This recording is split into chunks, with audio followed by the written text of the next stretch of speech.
کابل کې یوې تولیدي فابریکې او یو لوجستیکي شرکت کې اورلګیدنې نږدې 40 میلیونه افغانۍ مالي زیان اړولی. د صنعت او سوداګرۍ وزیر او د خصوصي سکتور استازي هغه فابریکې ته د غمشریکۍ په موخه ورغلل چې د لګېدلي اور له امله وسوځېده.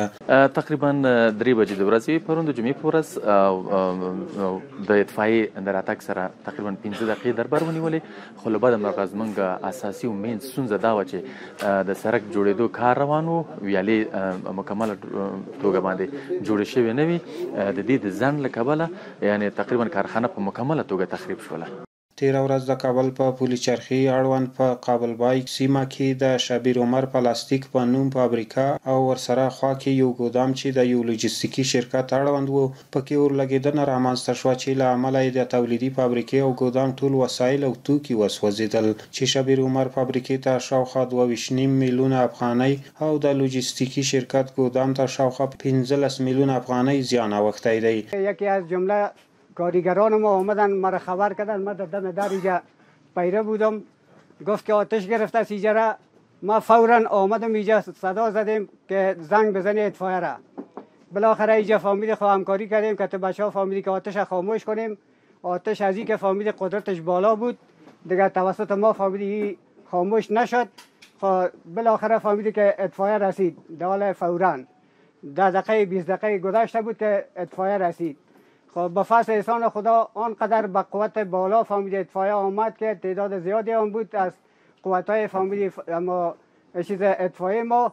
خب تا بالاخره تانستن که می آتش فامیلی از فابریکه خاموش کنند. حدوداً 140 لک افغانی خساره شرکت ما دیده که وسایل ورزشی بوده اکثرا و هنگرش البته تقریبا 70% تخریب شده و مال‌هایی که سوخته حدوداً به 140 لک افغانی می باشه و از دولت تقاضا داریم که با ما همکاری بکنن که ما بتانیم پس دوباره تجارت خود رونق بدیم و بتانیم در کشور کار خود بکنیم. خساراتی که برای ما وارد شده تخمینا از 2.5 الی 3 لک دلار برای ما خساره وارد شده.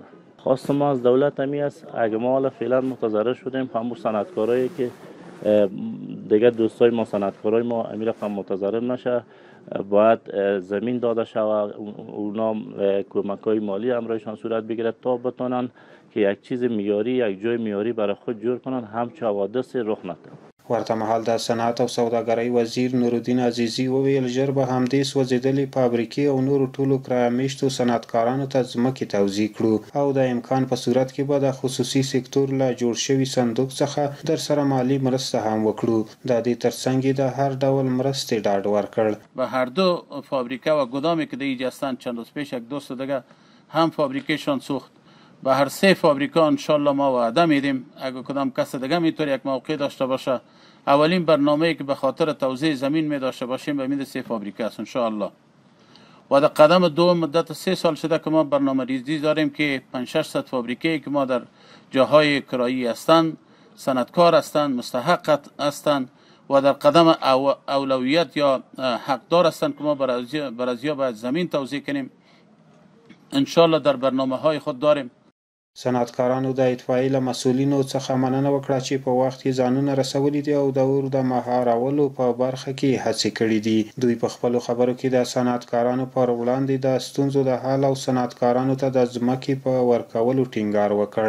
واقعا اطفائیه په آن واحد کې راورسېده او د دې چې دا چې سلسله نه وسوځېدی او یا سل نه وسوځېده، د دې یوازینی علت عامل هم دا و چې د لارې ستونزه وه چې لاره کې ویاله وه، په ویالې کې بیا جار و، تر څو موږ ډمپر راوستو، تر څو بیا هغه ډمپر شو، خاورې هواره کړله، زمینه دې ته بیا برابره شوه چې دا غټ موټر د کوڅې ته راشي. خو له بده مرغه تقریبا 1 ساعت په ده کې ووتو. یعنې اطفائیې عامر صاحب نه زه ډېره بیا هم مننه کومه چې هغوی هېڅ سرغړونه او بېغوري پکې ونه کړله. څومره چې زر کېدلی شي باید داسې یو کمیسیون تاسو ورته وټاکئ په رهبرۍ باندې چې هغه خلک چې په کرایي ځایونو کې دي 3 منزله 4 منزله فابریکې لري، لاندې هم کار کوي، په زیرزمیني کې کار کوي، بیا په اول منزل کې کار کوي، 3 منزل کې فابریکې لګېدلي چې زر دې ته ورکولی شو. په دې کې مونږ هم همکار یاستو. مونږ کولی شو تاسو ته برنامې جوړې کړو د پاپوش په برخه کې، یو ځای کې هغه ته ځمکې ورکړو چې یو منظم صنعتي پارک هلته جوړ شي. څومره د یو شرکت دپاره ضرورت ده. د پای په برخه کې، د مواد شوینده په برخه کې، د مواد غذایی برخه کې منظم پلان درکو چې هلته ننوځي چې ټول هماغه فابریکې وي چې هغه ته خلکو ته اسانتیا وسي او هغه ته تاسو هم لاسرسی زر ورته وکولی شي. په دې پلان باندې کار وکړو انشاءالله تعالی. د دغه فابریکې مسؤل حاجی سید مسکین صادقی او د ګودام مسؤل حاجی ناصر په خپلو خبرو کې د اسلامي امارت له مسؤلینو د مرستې غوښتنه وکړه او ویل فابریکې مو په داسې ځایونو کې جوړې کړې وي چې د ځمکې ساحه یې کمه او د برېښنا له سختو ستونزو سره مخ یو، نو حکومت اجماع راکړي او د برېښنا ستونزه دې راته حل کړي.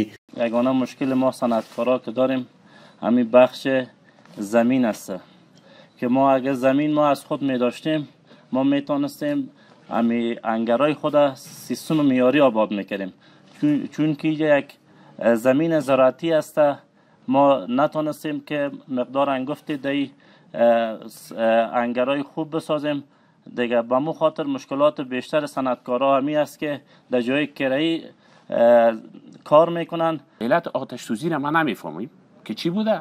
صرف در پالوی گودام ما فابریکه موجود بود که آتش سوزی از اونجا سرایت کرده و گودام ما هم تقریبا 70% تخریب شد، مالها سوخته. د یادولو وړ ده چې په شبیر عمر فابریکه کې هر ډول نارینه او ښځینه بوټونه تولید کېدل او همدارنګه په سوځېدلي ګودام کې د یو لوجستیکي شرکت چارو او توکو څخه استفاده کېدله.